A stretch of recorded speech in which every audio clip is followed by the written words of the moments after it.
global adecuada al tratamiento de la emergencia por la cual estamos atravesando. Y lo otro que hay que decir es que esta ley habilitante no inhabilita a la Asamblea Nacional, de manera que en el próximo periodo de la Asamblea Nacional podrá continuar haciendo todas las leyes que considere pertinente y que de acuerdo a la dinámica política se establezcan en esa agenda. Quiero decir que esto es la parte que le corresponde al Poder Legislativo Nacional hacer como aporte en el marco de esta crisis que afecta a todos los venezolanos y venezolanas o a una gran parte de ellos, pero también todo el mundo tiene que hacer su aporte solidario. Nosotros estamos organizando a nivel de los trabajadores el aporte de un día de salario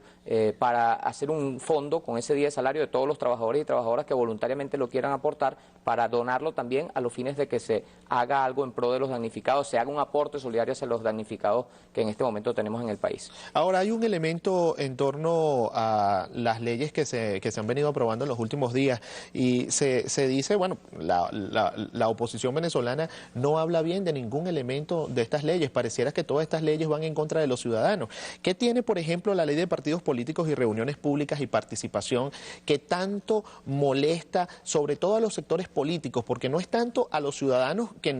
la desconocen,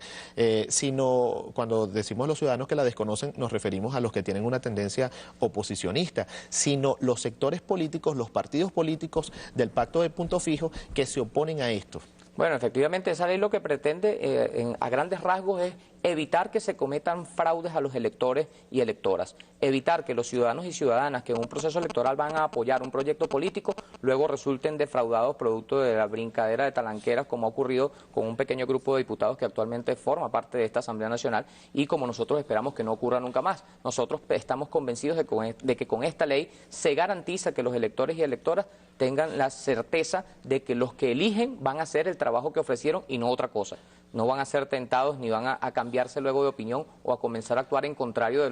lo que se les otorgó cuando se eligieron a sus cargos. Diputado, ¿no es muy extraño ver antes las defensas iracundas de, por ejemplo, de diputados como Ismael y después verlos con el mismo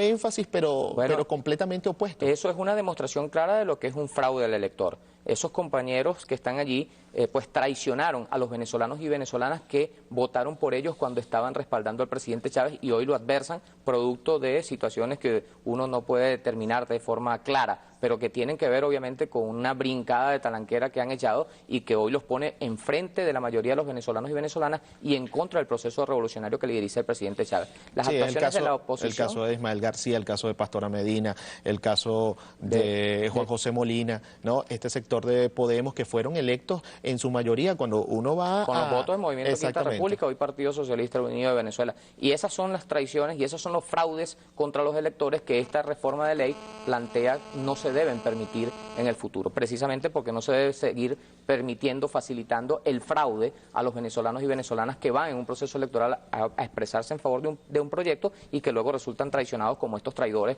que hoy se han cambiado de bando y están adversando a la revolución bolivariana. Y que incluso se oponen, diputado, a un proyecto de ley que ya se aprobó en segunda discusión y que va para que en cualquier momento el Ejecutivo Nacional la promulgue, que es la Ley de Defensa de la Soberanía, ¿no? Esto además lo contempla la Constitución Nacional de la República Bolivariana, contempla el tema del respeto a la soberanía nacional. Claro. ¿Por qué se oponen a esta ley? Bueno, ellos se oponen porque ellos pretenden seguir recibiendo todas las cantidades de millones y millones de dólares que reciben desde organizaciones desde el extranjero que pretenden influir e incidir y que de hecho han incidido y han tenido que ver, han estado vinculadas a golpes de Estado y alteraciones del hilo constitucional.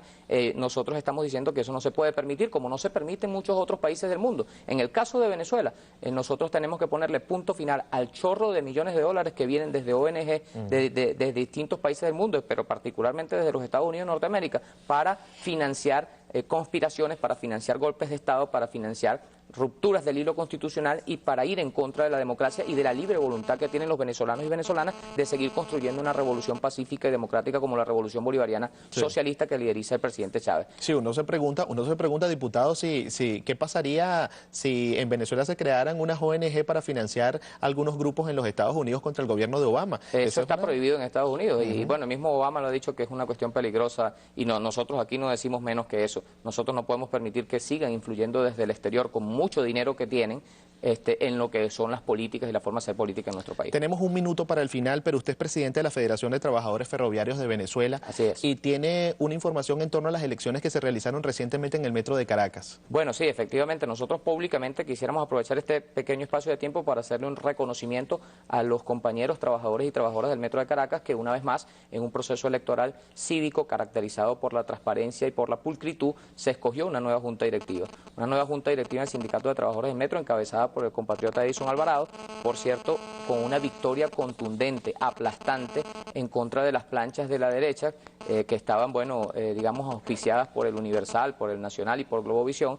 que nunca se habían metido en las elecciones del metro, pero ahora aparecían con una llamada de cualquiera de los candidatos de ellos, se presentaban en cualquier lugar. Están tratando ahora también de decir que hubo un fraude y bueno, todo el mundo sabe que en el metro de Caracas no es posible hacer fraude porque los votos se cuentan 1 a 1 frente a todos los candidatos y candidatas tal como se hizo en ¿Cómo esta fue la oportunidad. proporción de votos? Nosotros hemos obtenido, la Revolución Bolivariana ha obtenido un total de 8 cargos de 11 cargos que estaban en disputa electoral, de manera que es una mayoría calificada suficiente y amplia que va a permitir